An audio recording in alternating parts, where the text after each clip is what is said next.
Forgive me.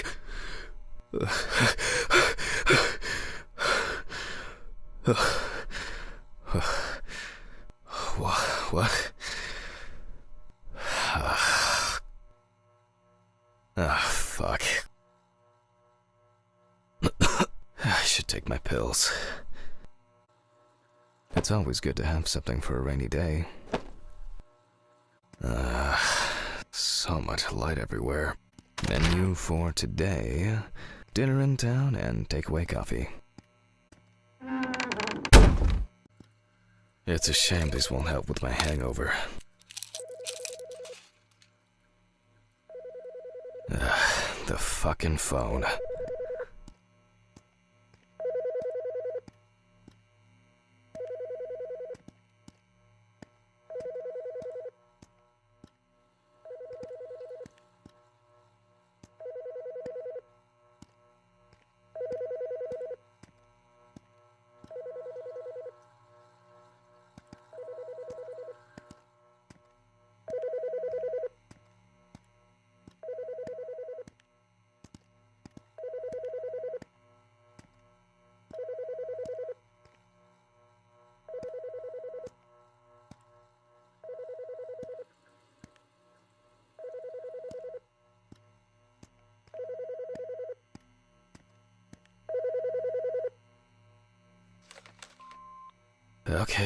Okay. I know I'm late. I'll be there soon. It's not like the dead are impatient. Jack, no. Alice? Who is this? It's Charlotte Graves. Oh. God, I'm sorry. I didn't recognize you. I thought it was work calling. It's okay. I hate it when work calls me at home, too. How is everything? We haven't talked since... Well, there are good days, and there are bad days. What can I say? At least I can hide away at work. Well, you always were the most comfortable in the dissecting room. Listen, I have an unusual request. Okay, how can I help? It's nothing serious. I just wanted to ask, do you have any pictures of Alice? Maybe one where the two of us are together? I'd love to have something to remind me of her. I guess. I'm not sure. I'll look through her things. Thank you. I'm sorry to trouble you with this. All this can't be easy for you. I'll get through it somehow. I've been meaning to sort through her stuff for a while. Have you asked Stephen if he has anything? Yes, I spoke with him this morning. He said he gave everything to their mother and that I should ask you. I see. Jack, I know you're trying. That you cope somehow. Stephen's there for you. Although, well, we all know how he can be. But, I mean, if you wanted to reminisce about Alice, talk. I really should go now. I overslept, I'm late for work, and I still have some errands to run on the way. Oh. Okay, sure. Sorry to keep you. I'll look for something and send it over. Thanks for the call, and bye. Oh, do you have my address? Not on hand. You'd best remind me again. 292 Browning Lane, apartment 432, Johnson City, New York, 13790. Got it. Thanks. Thank you. It would mean a lot to me. Just miss her so much. Yeah, me too. And that's okay. Really, no problem. Thank you. Take care, Jack. You too, Charlotte. It was nice to hear you. Well, that was a bit unexpected. I should probably find something to send. Menu for today: dinner in town and takeaway coffee. They certainly have more will to live than I do. Some days, I just feel like setting fire to all this paperwork. I'm fed up with it. The remnants of last night's binge with Stephen. I'm not sure if it's still edible. An indispensable element of every office. I should really try and read a few of these. Some days, I just feel like setting fire to all this paperwork. I'm fed up with it. It hurts too much to look at these, but I can't throw them away. Time flies, and probably doesn't have to get up to work. Till death do us part. I wasn't able to support her through this. Alice and Charlotte in Amsterdam. It would be better if Charlotte had this. It deserves to be on display and not hidden in a drawer. These were from Thanksgiving. Stephen invited me. I was going to give them to his mother, but then I met Alice. That was the first time I saw her. It was a miracle that the coffee didn't wash off the writing. And that she said yes. Time flies, and probably doesn't have to get up to work.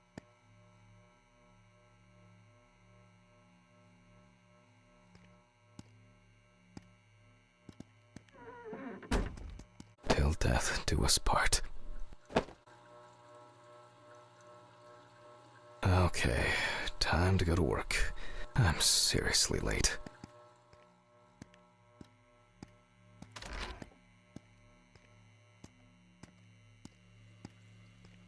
Oh shit. Almost left the door open. I should grab some coffee and aspirin on the way.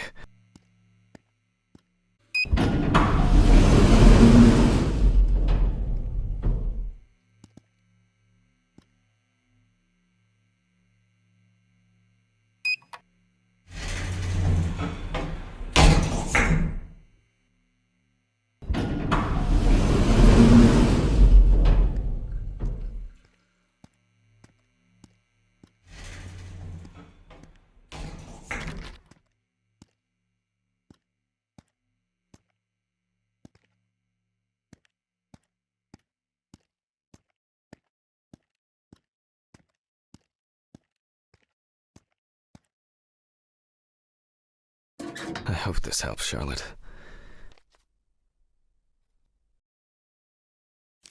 Okay, all done here. Time to go.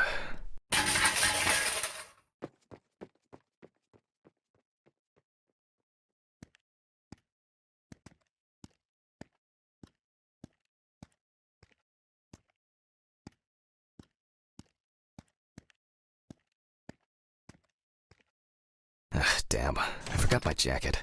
Ah, well, I'll brave it for tonight. Too bad. Nice and fresh. At least it's peaceful here.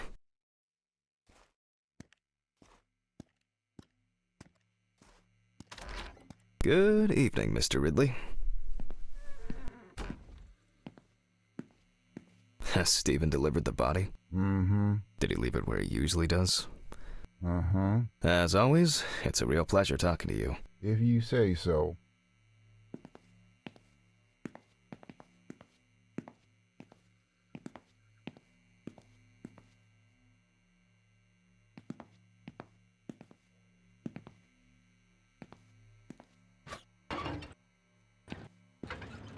Some corpses have more personality than this guy.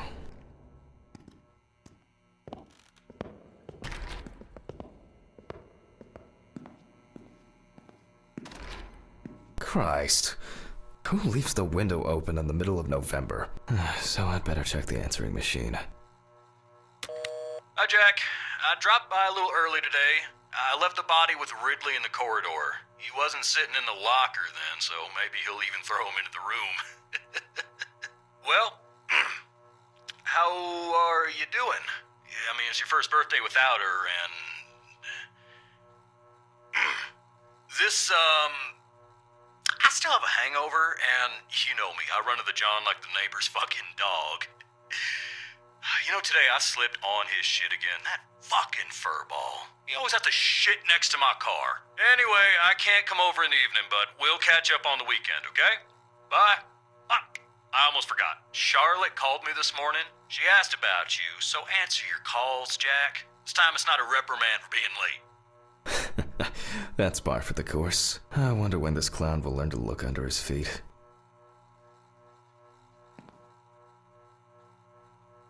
Birthday. I actually forgot it was today. Alice baked me muffins like these every birthday. Okay, joke's over. Apron, gloves, and get to work.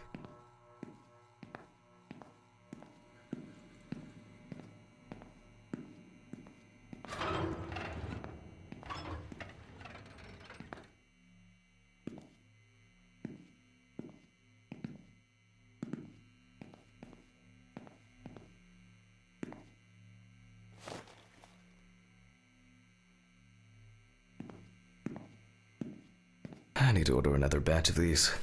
I've got to remember to do that later. Ah, man. I remember you. You were on that talent show. What was your name again?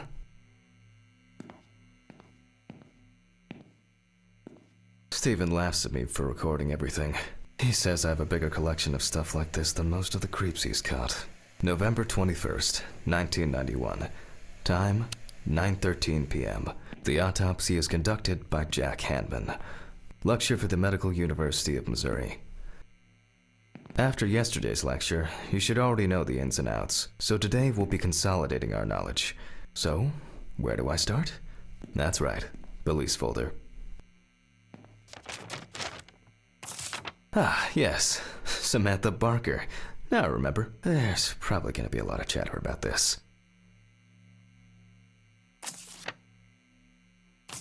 When questioned, friends admitted that Samantha's last days before losing contact seemed extremely happy and relaxed. She also quit drinking alcohol and mentioned something about rehab. The friend also admits that there was no indication of an impending tragedy. Found in her own apartment by police patrol. Officers were called by a concerned friend of the deceased, who had been unable to contact Barker for several days. After her first album became a commercial success, she was hit with a creative drought. She suffered panic attacks and severe sleep problems. Drugs and medication came into play.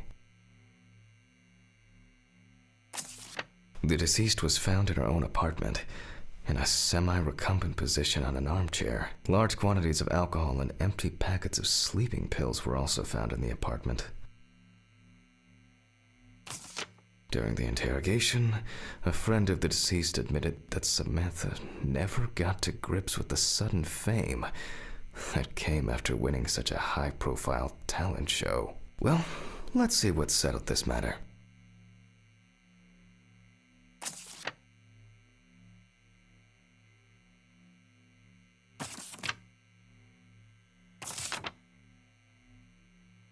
As you can see, the body is fully clothed. Therefore, before we move on to photographic documentation, we must remove the clothes. This time, we don't have to focus on the clothes too much. However, there are cases where a clothing analysis can lead to the cause of death.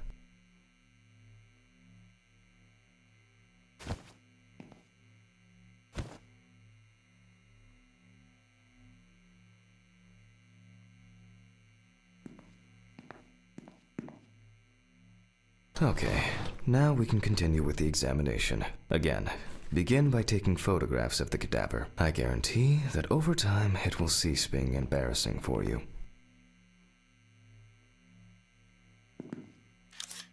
First, we photograph the whole body.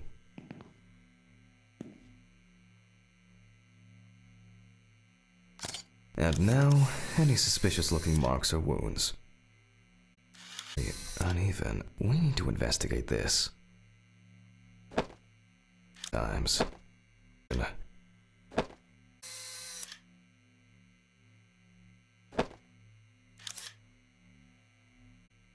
Well, there's even more here. A few we will need to look into here.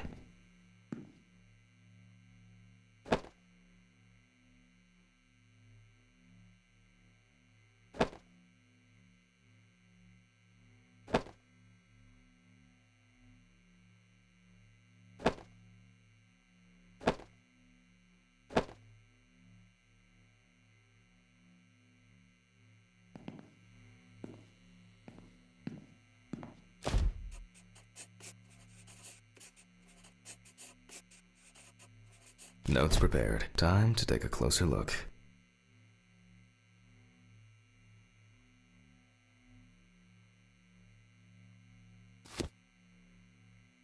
The number of bruises suggests that there may have been some kind of tussle.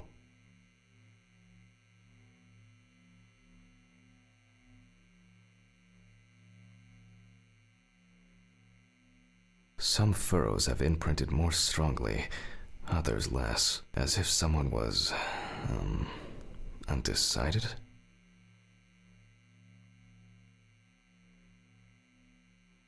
such bruises are caused by either a very heavy blow or by some internal issues.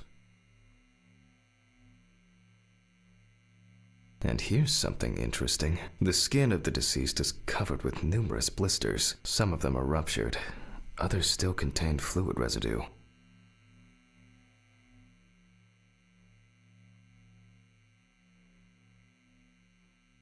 More numerous blisters. We have some leads to investigate here. Let's write this down.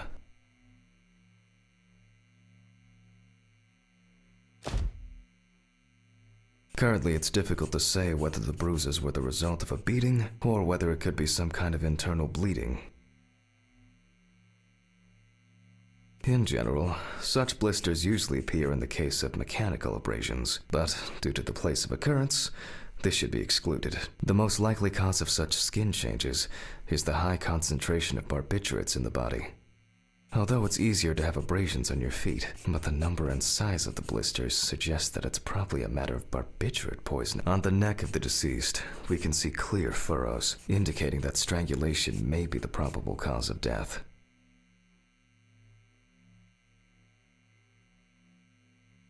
Given the condition of the deceased, it's difficult to tell immediately whether the bruises were the result of a struggle or perhaps the result of iron deficiency. After examining the organs, we can easily verify whether there was internal bleeding or whether the deceased was suffering from something. I'll add barbiturates to the list of necessary tests, to be checked in the lab later. A severed spinal cord, trauma to the larynx, or trachea will verify whether the hanging was the final nail in Miss Barker's coffin. The examination with a UV lamp will dispel some doubts. Potential attackers could have left traces. Given the testimony of the victim's friend, I add alcohol poisoning to the list of potential causes of Miss Barker's death. A blood test will no doubt quickly verify that hypothesis. But first I'll check for external traces. For this we use the good old UV lamp. I look carefully at the whole body. UV rays will reveal any traces. Torso, empty, without marks. The left hand seems to be fine. No marks. Right hand clean.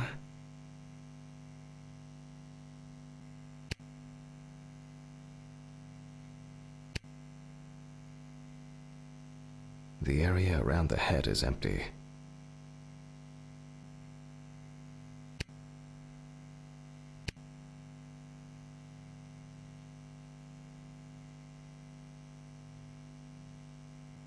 Legs, there's nothing here. Well, nothing to surprise us here. Now gently, we take the deceased by the hand.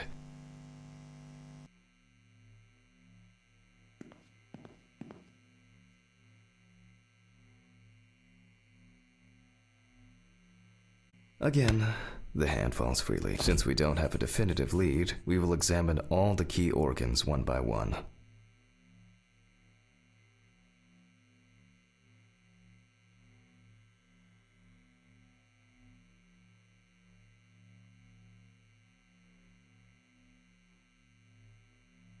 So, I'm starting the internal inspection.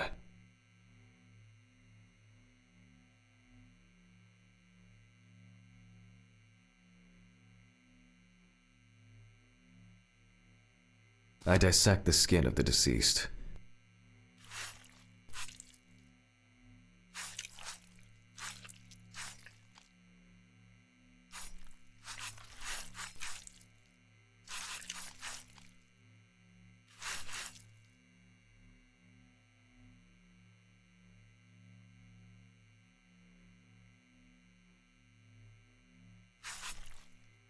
And I proceed to deflect the skin flaps. Compared with yesterday's body, the deceased has only trace amounts of adipose tissue. Now for the ribs.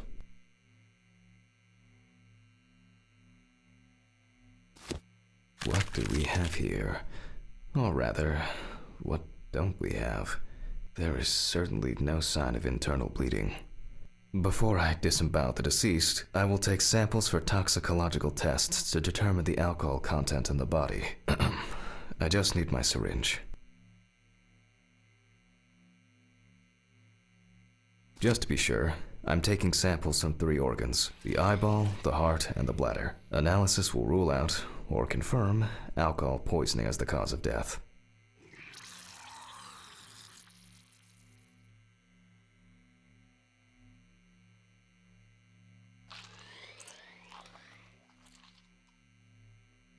I'll transfer these to the centrifuge.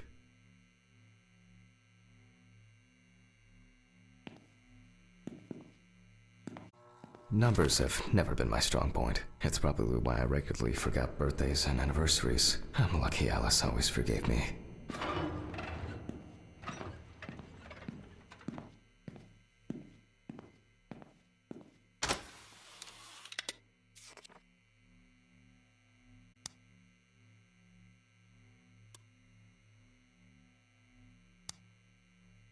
Gently does it with this old thing.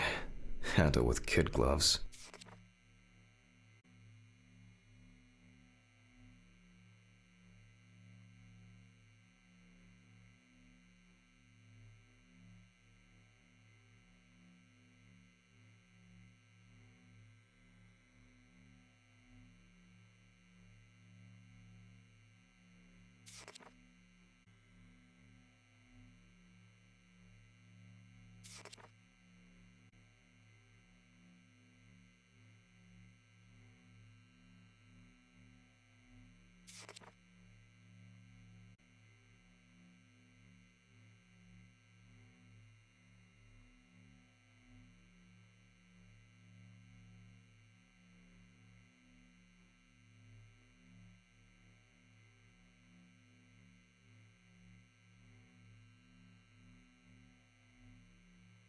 I'm starting the centrifuge. Let's see what results come out.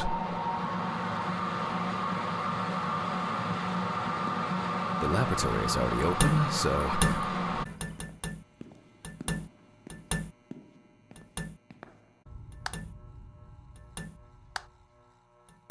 And voila.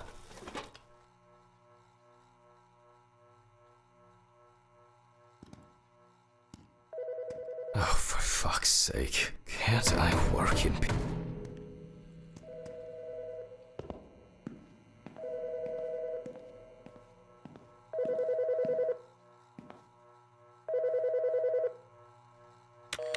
Jack Hanman speaking. Easy, why so rude? Steve? Sorry, man. This place is falling apart, and Ridley won't even lift a finger to help. You just can't work here. Did the centrifuge strip the fuses again? Yeah, eventually everything's gonna go up in smoke. Look on the bright side. It's a free cremation with your autopsy. Jesus, stop it. That shit pisses me off. Okay, sorry, Jack. Anyway, I'm calling to ask how the autopsy's going. Soon there'll be journalists sniffing around for info, so we'd best be ready. I'll whiz through this in a couple of hours. It doesn't look like a complicated case to me. More of a formality. The report will be available in the morning. Sounds great. Thanks. Phew! How's your head? Well, my head seems better than yours. On the way to work. Holy fuck! What? What's happening? Quiet!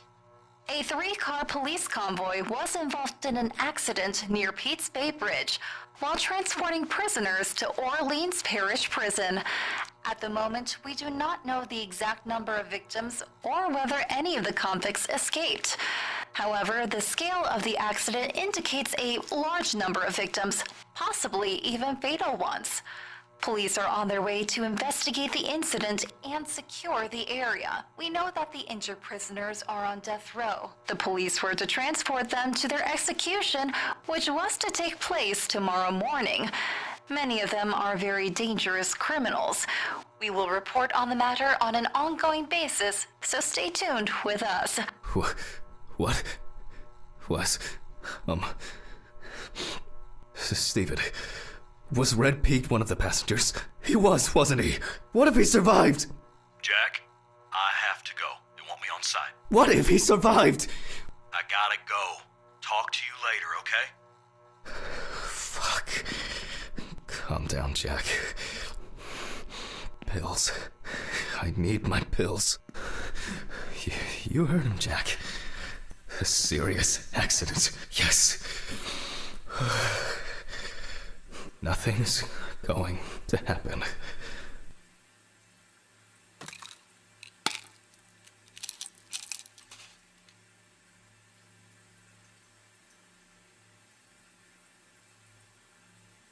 Christ. I've got to get back to work.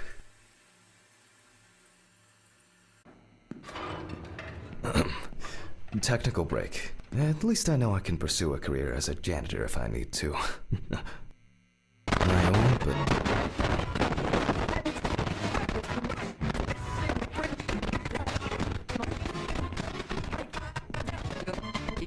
Alright, let's see if we were able to get anything out of this piece of crap. And miraculously, yes, the samples did spin. I'll transfer them to the chromograph in the lab.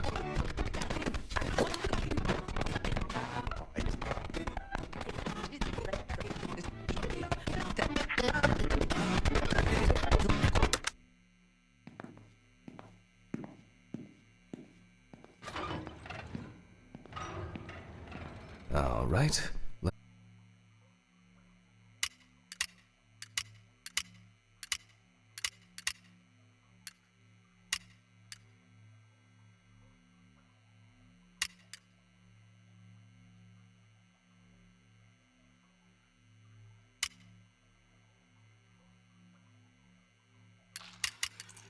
And the next...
Five more.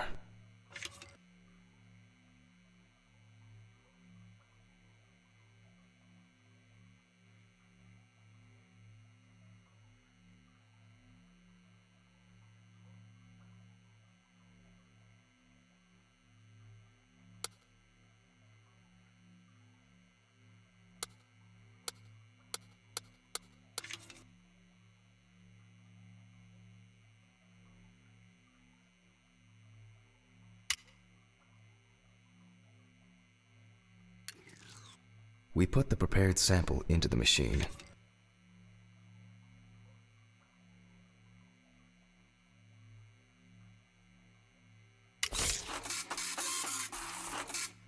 Let's see what we have here. The results indicate that the deceased did consume alcohol shortly before her death. However, this is not an amount that could cause poisoning leading to death, just slight inebriation. I can return to the body and continue the rest of the examination.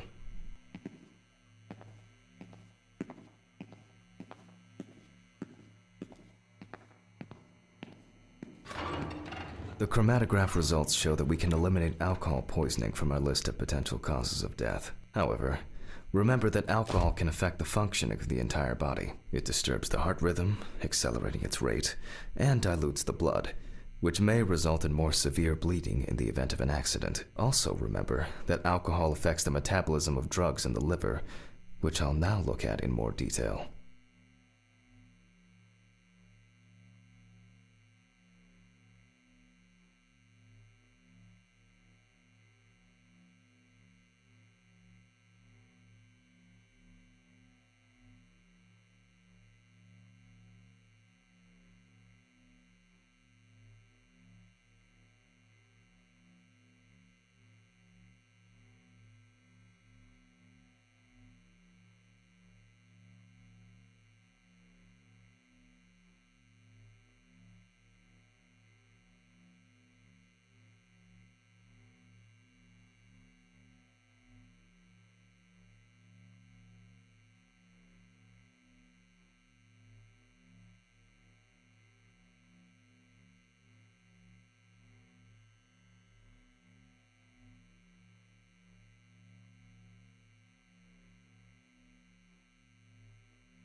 First, I'll pick up the syringe again.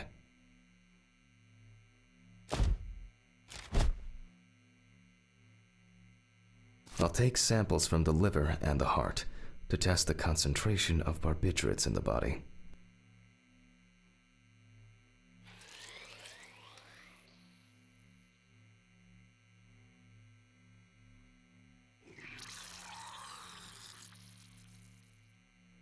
That's enough.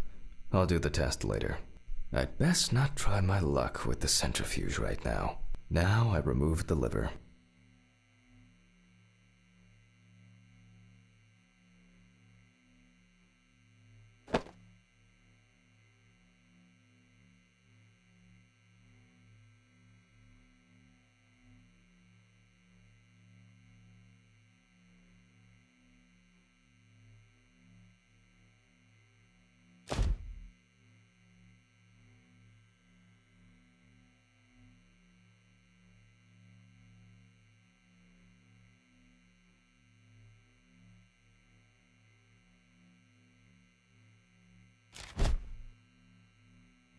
No lesions. However, it is slightly enlarged. Perhaps it's a slight inflammation or drug-induced damage. It may also be the result of the deposition of substances from drugs. Let's check the weight of the organ.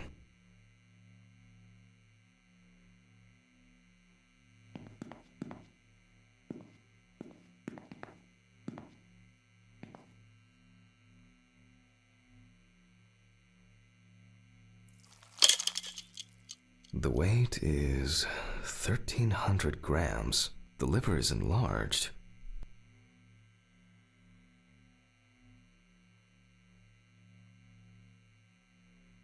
I'll move on to a cross-sectional study.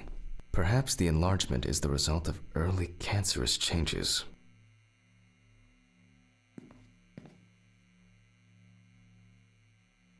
The blade glides through smoothly. I don't feel like I'm encountering any changes with an unusual structure.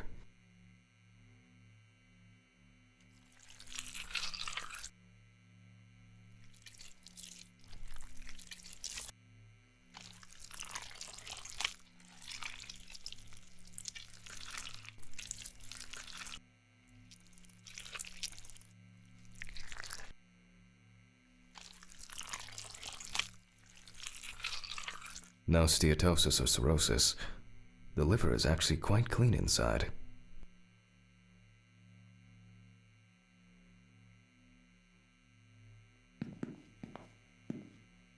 The liver is basically healthy. We already know that the deceased didn't abuse alcohol. The question is, what about drugs or other substances? I move on to the heart.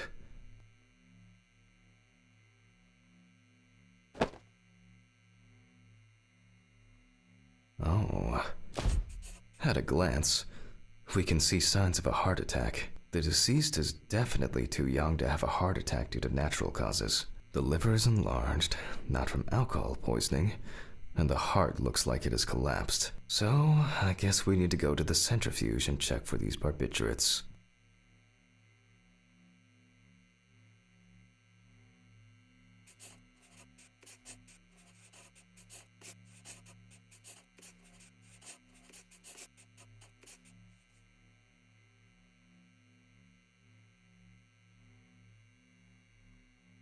I wonder how she was able to get hold of these drugs. The last time I saw this kind of poisoning was a few years ago.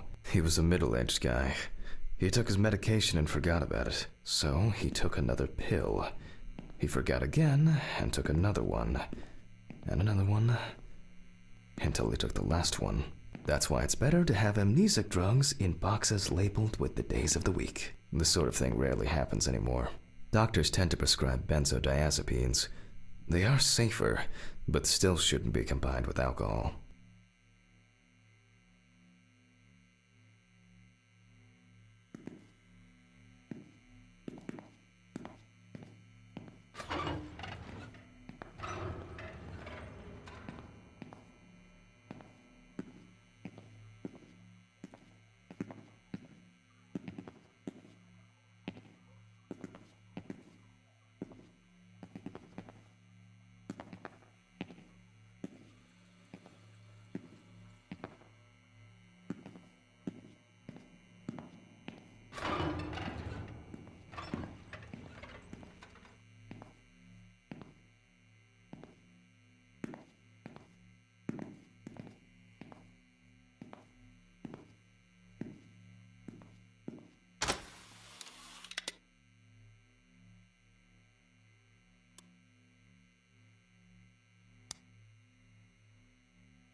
We close the centrifuge and pray that it doesn't trip anything again.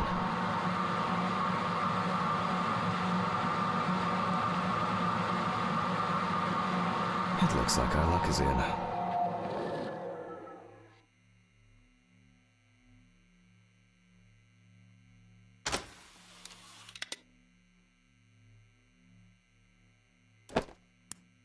We can take the samples to the lab now.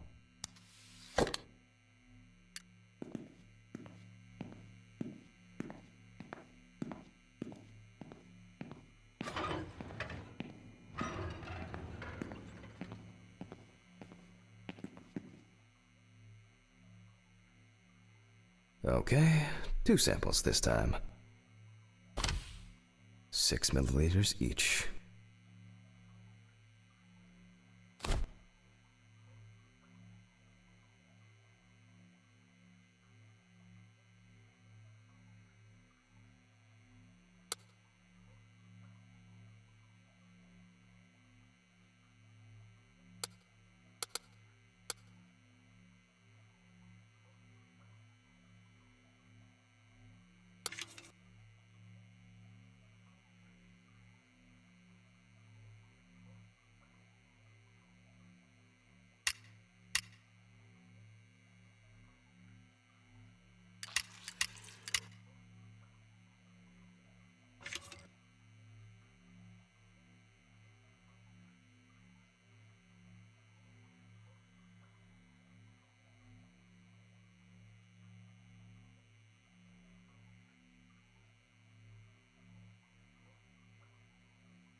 Well, let's see how much of it we find.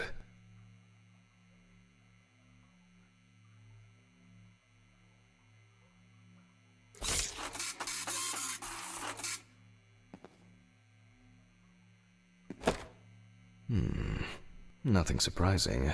Significant amounts of phenobarbital metabolites of hepatic origin. Looks like I'll have to check the contents of the deceased's stomach.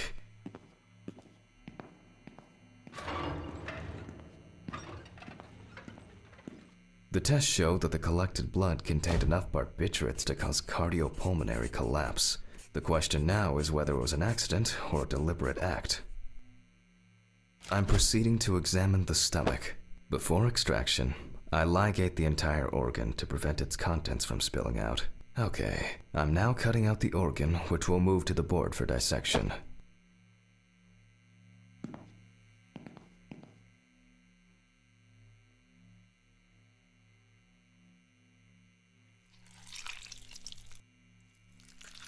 Normally, the stomach and intestines are full of surprises.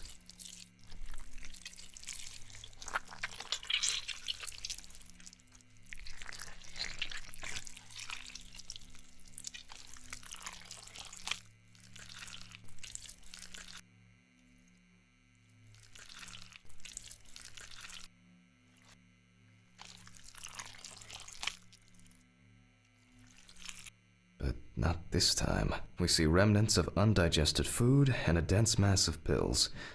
You don't take this many drugs by accident. Pills. I need my pills.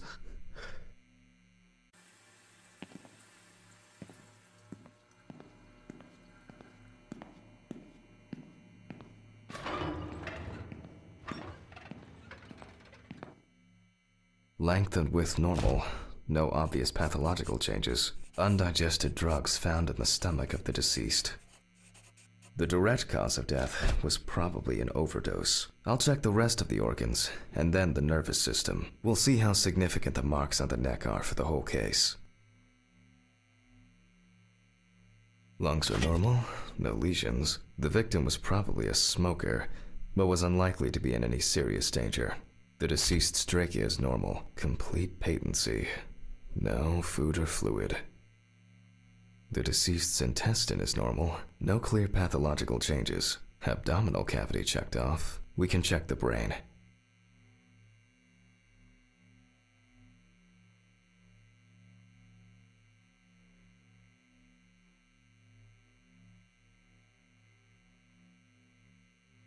I make a cut to open the lid of the victim's skull and remove the brain.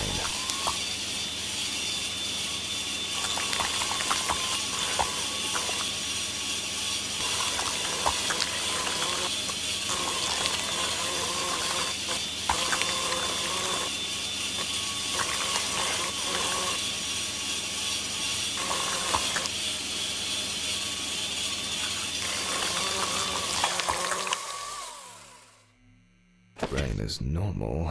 No obvious lesions. Alright, I need to dissect it on a board.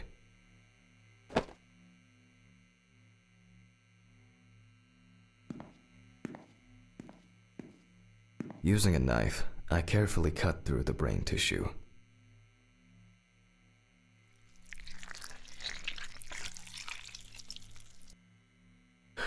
I can't do it without the pills.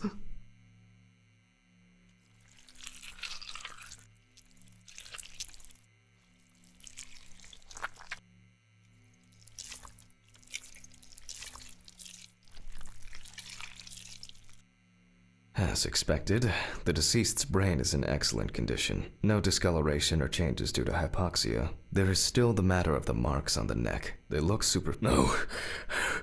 This is too much for me. My pills... They should be in the bathroom. I need goggles and a saber saw. I think the goggles were in the desk drawer.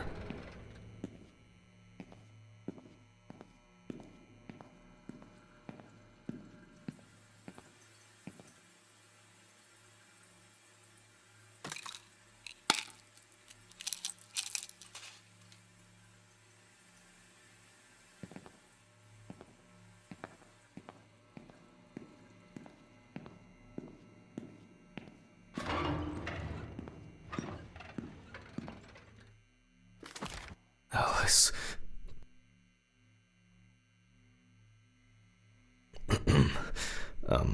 Saw. I need saw. Oh. Mr. Ridley, I need a key to the basement. It's in the social room. Why is the key lying at the... never mind. Thank you. Hey, Hammond.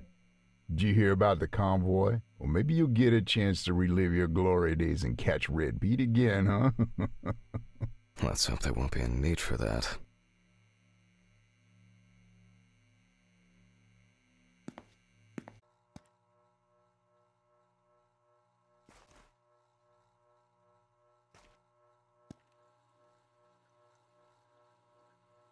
Nearly finished with the autopsy.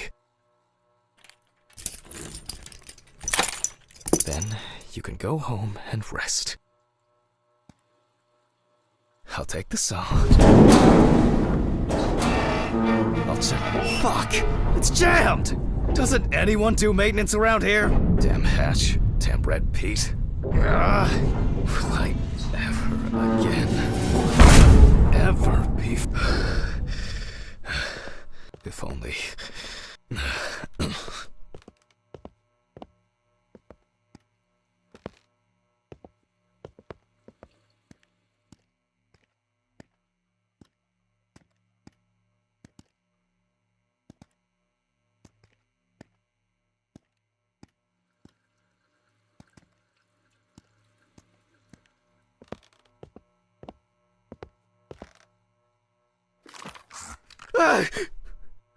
Forgot this thing was standing here. It would be easier if I put things away properly. Damn student lectures and their fucking props.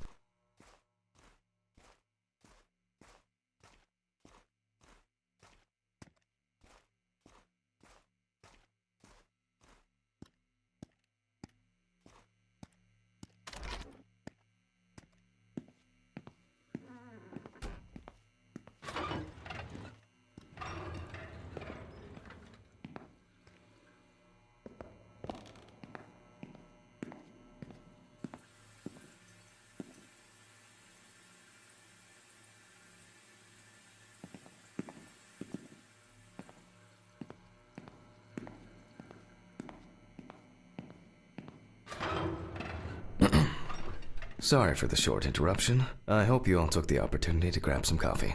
And now that I have everything I need, I'll move on to revealing the spinal cord.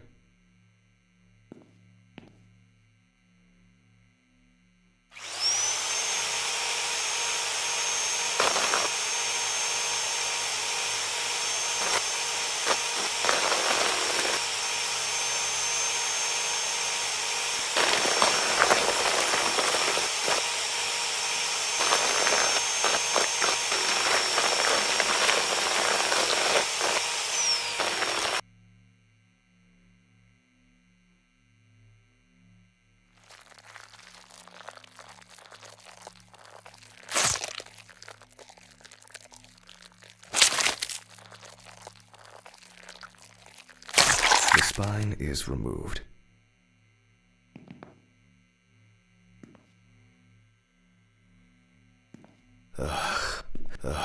My head. Oh, I can't think straight. Pills. Where are my pills?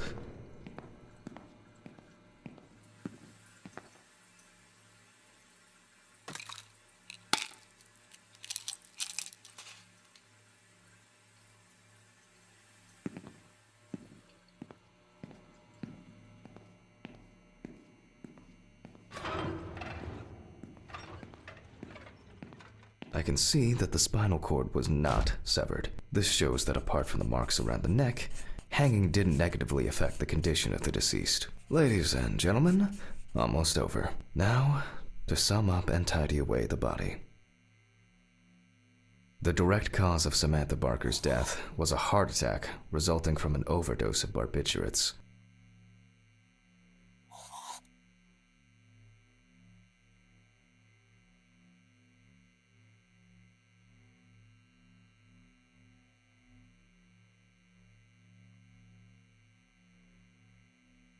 Traces found on the body suggest that the overdose was a deliberate act, following a failed attempt to hang herself. The autopsy found no evidence or genetic materials indicating that death could have been the result of an attack. Third-party involvement must be excluded.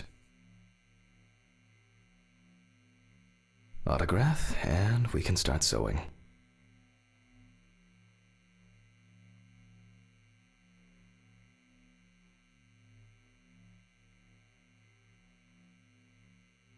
In the 1950s and 1960s, the use of barbiturates for suicide was actually quite common. I think it was most talked about after the death of Marilyn Monroe. At home, it was a help and comfort. On death row, a farewell to the convicts.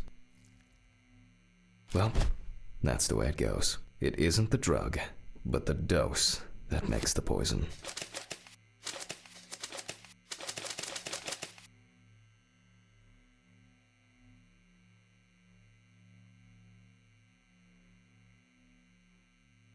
Well, we're done for today. Thank you for your attention.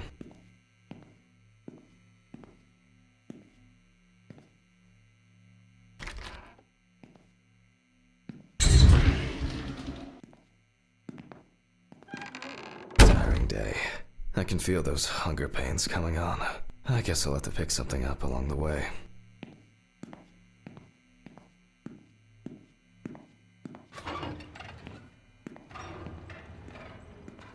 A nightcap will do me good.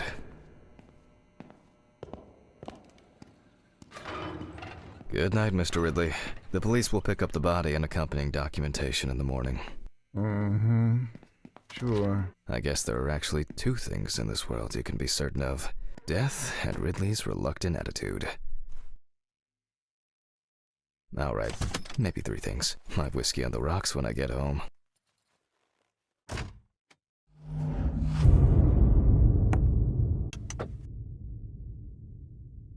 So cold. I guess I should have brought my jacket to work.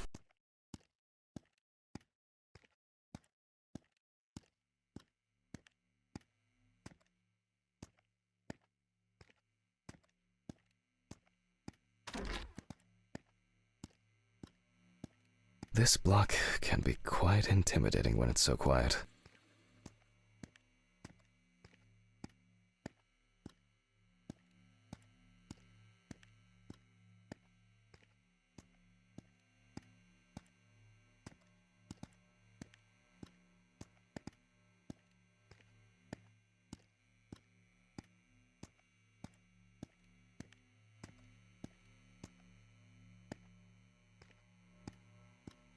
What? What? What the fuck?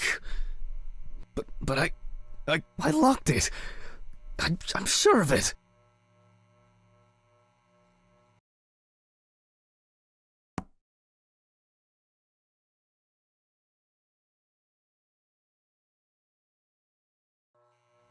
Who the fuck did this? I don't have anything valuable. Money. They must have stolen the money.